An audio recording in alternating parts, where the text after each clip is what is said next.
ഇപ്പോൾ ഈ തെരഞ്ഞെടുപ്പ് അട്ടിമറി എന്ന് നിങ്ങൾ പറയുന്ന വോട്ട് ചോരി എന്ന് പറയുന്ന ആ കാര്യങ്ങൾ, ഇപ്പോൾ ഈ 3 ലക്ഷം വോട്ട് അധികമായി വന്ന കാര്യങ്ങൾ, ഇത് കണ്ടുപിടിക്കണമെങ്കിൽ ഓരോ ബൂത്തിലും ഇത് പരിശോധിക്കാനുള്ള സംവിധാനം ഉണ്ടാവണം. തന്റെ ബൂത്തിൽ ആരാണ് കൂടുതലായി ചേർക്കപ്പെട്ടതെന്ന് അറിയണം. ഇതറിയാനുള്ള സംഘടനാ സംവിധാനം ഇല്ല എന്നുള്ളത് തന്നെയാണ്, ആ ദൗർബല്യമാണ് മുതലെടുക്കുന്നത് എന്നാണ് എനിക്ക് തോന്നുന്നത്. അതെ, ഞാൻ അവിടെ അതാണ് ഞാനും കൂടെ താങ്കളോട് പറയാൻ ശ്രമിക്കുന്നത്. ധാരാളം നമ്മളൊരു ഡിബേറ്റിനകത്ത് സത്യം ആണല്ലോ പറയേണ്ടത്. പരമാവധി ഞാൻ പറയുമ്പോൾ അവകാശവാദങ്ങൾ കാര്യങ്ങളൊക്കെ ഉണ്ടാവാം, ചരിത്രപരമായ ചില കാര്യങ്ങൾ പറയുമ്പോൾ ആളത് ഡിസ്റ്റോർട്ട് ചെയ്യാൻ ശ്രമിച്ചേക്കാം. പക്ഷെ ഞാൻ താങ്കളോട് പറയാൻ ശ്രമിക്കുന്നത് എൻ്റെ ബോധ്യത്തിലുള്ള കാര്യങ്ങളാണ്. ഈ സംഘടനാ സംവിധാനത്തിന്റെ അഭാവം എന്ന് പറയുന്നത് വളരെ ഗുരുതരമായിരിക്കുന്ന ഒരു പ്രശ്നമാണ്. നേതാക്കന്മാർ ഹെലികോപ്റ്ററിൽ വരുന്നു, പ്രസംഗിക്കുന്നു, പോകുന്നു എന്നൊക്കെ ശരിയാണ്. ഇപ്പൊ കേരളം പോലൊരു സംസ്ഥാനത്ത് എന്തുകൊണ്ടാണ് വിജയിച്ചു നിൽക്കുന്നത്? എല്ലാ പാർട്ടികൾക്കും ശക്തമായ സംഘടനാ സംവിധാനമാണ്. അപ്പൊ അതേ സംവിധാനങ്ങളല്ല ആ വടക്കേ എന്നിട്ടും സി പി ഐയുടെ സ്ഥാനാർത്ഥിയെ തൃശ്ശൂരിൽ തോൽപ്പിച്ചു. അല്ല, തോൽപ്പിച്ചു എന്ന് പറയുന്നത് ഞാൻ കേരളത്തിലാകെ ഇപ്പൊ നോക്കൂ, കണ്ണൂർ ലോക്സഭാ മണ്ഡലം എന്ന് പറയുന്നത് ഇടതുപക്ഷ ജനാധിപത്യ മുന്നണിയുടെ ശക്തമായ ഒരു മണ്ഡലമാണ്. അവിടെ 1.25 ലക്ഷത്തിന് തോറ്റു. കാസർഗോഡ് 1.5 ലക്ഷത്തിന് തോറ്റു. ഞാൻ കണക്ക് 1.25 ലക്ഷത്തിന് തോറ്റു. കോഴിക്കോട് കണക്കെടുത്താൽ മോശം മണ്ഡലമല്ല. പാലക്കാട് LDFന്റെ നല്ലൊരു മണ്ഡലമാണ്, അവിടെ തോറ്റു. എങ്ങനെയാണ് കൊല്ലത്ത് ശാക്തി കലാലയം ചോക്കും ജയിക്കാൻ പാടുണ്ടോ?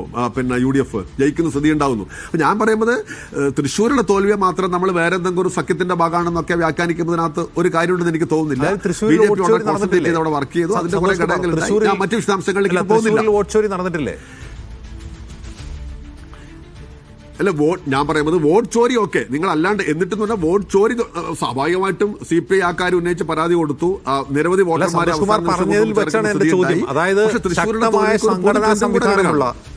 ഇരു മുന്നണികൾക്കും ശക്തമായ സംഘടനാ സംവിധാനമുള്ള കേരളത്തിൽ തൃശ്ശൂരിൽ വോട്ട് ചോരി നടന്നു എന്ന് CPI ഉൾപ്പെടെ ആരോപിക്കുമ്പോൾ സംഘടനാ സംവിധാനമില്ലാത്ത മറ്റ് സംസ്ഥാനങ്ങളുടെ കാര്യം പറയണോ? പിന്നെ ഉണ്ട്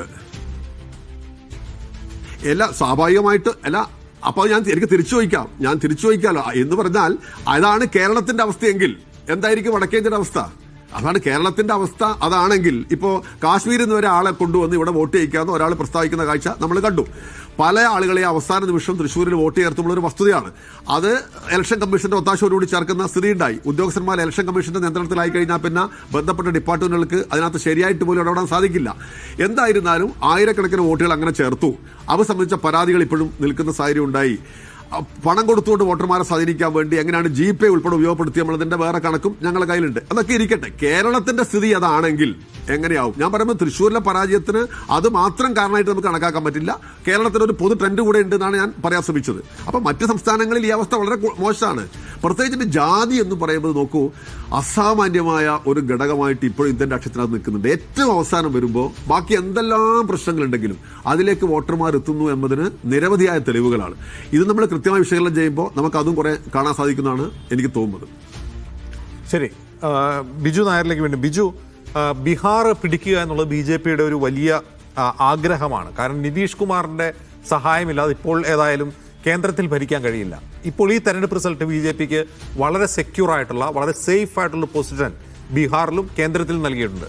നിതീഷ് ഒട്ടും വിട്ടുപോവില്ല. കാരണം നിതീഷ് തന്നെയാണ് ഇപ്പോൾ മെയിൻ പ്ലെയർ. നിതീഷിന് സീറ്റ് കുറഞ്ഞിട്ടില്ല. കഴിഞ്ഞ തവണ അദ്ദേഹത്തിന് സീറ്റ് കുറവായിരുന്നു, എന്നിട്ട് മുഖ്യമന്ത്രിയാക്കി. ഇപ്പോൾ നിതീഷിനെ സംബന്ധിച്ച് നിതീഷും സേഫാണ്, BJP സേഫാണ്. ഒരു വിൻ വിൻ സിറ്റുവേഷൻ അല്ലേ അവിടെ ഇപ്പോൾ ഉള്ളത്? അല്ല, ഇത്തരത്തിലൊക്കെയുള്ള വളരെ സങ്കുചിതമായ അനാലിസിസിലേക്ക് പോകുവാനല്ല ഞാൻ താല്പര്യപ്പെടുന്നത്. ഇപ്പം നിതീഷ് കുമാർ BJPയുടെ ഭാഗം പോലുമല്ല. പക്ഷേ ബീഹാറിന് വേണ്ടി ഒരു വികസന മുദ്രാവാക്യവുമായി മുന്നോട്ട് വന്ന ആദ്യത്തെ രാഷ്ട്രീയക്കാരൻ നിതീഷ് കുമാർ ആണ് എന്ന് സമ്മതിക്കുന്നതിന് എനിക്ക് യാതൊരു മടിയുമില്ല. അപ്പം അതാണ് അദ്ദേഹത്തിന്റെ അവിടുത്തെ ജനങ്ങളുടെ ഇടയിലുള്ള പ്രതിച്ഛായയും. ആ പ്രതിച്ഛായയ്ക്ക് ഒത്ത് അദ്ദേഹത്തിനെ പ്രവർത്തിക്കുവാൻ പ്രാപ്തരാക്കുന്ന രീതിയിൽ ഇപ്പോൾ ഇവിടെ എനിക്ക് മുമ്പ് സംസാരിച്ച അദ്ദേഹം വളരെ ക്ലിയറായി പറയുകയുണ്ടായി, സംഘടനാ ബലം വളരെ പ്രാധാന്യമുള്ളത് തന്നെയാണ്. അപ്പോൾ ഞാൻ നേരത്തെ ഒരുപാട് വികസന മുന്നേറ്റങ്ങൾ ജനങ്ങൾക്ക് വേണ്ടി നടത്തിയതിനെക്കുറിച്ച് സംസാരിച്ചു. ഇനി അടുത്തത് നമ്മൾ നോക്കേണ്ടത് എങ്ങനെയാണ് മുന്നണി വളരെ വ്യക്തമായി ഉണ്ടാക്കിയെടുക്കുക, എല്ലാവരുടെയും താല്പര്യങ്ങൾ ഉൾക്കൊള്ളിച്ചുകൊണ്ട് സിനർജസ്റ്റിക് ആയിട്ട് ഒരു മുന്നണി ഉണ്ടാക്കാൻ പറ്റുമോ?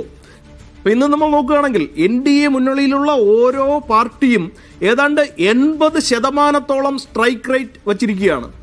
അത് അതിശയകരമായ ഒരു പെർഫോമൻസ് ആയിട്ടാണ് നമുക്കിവിടെ കാണുവാൻ സാധിക്കുന്നത്.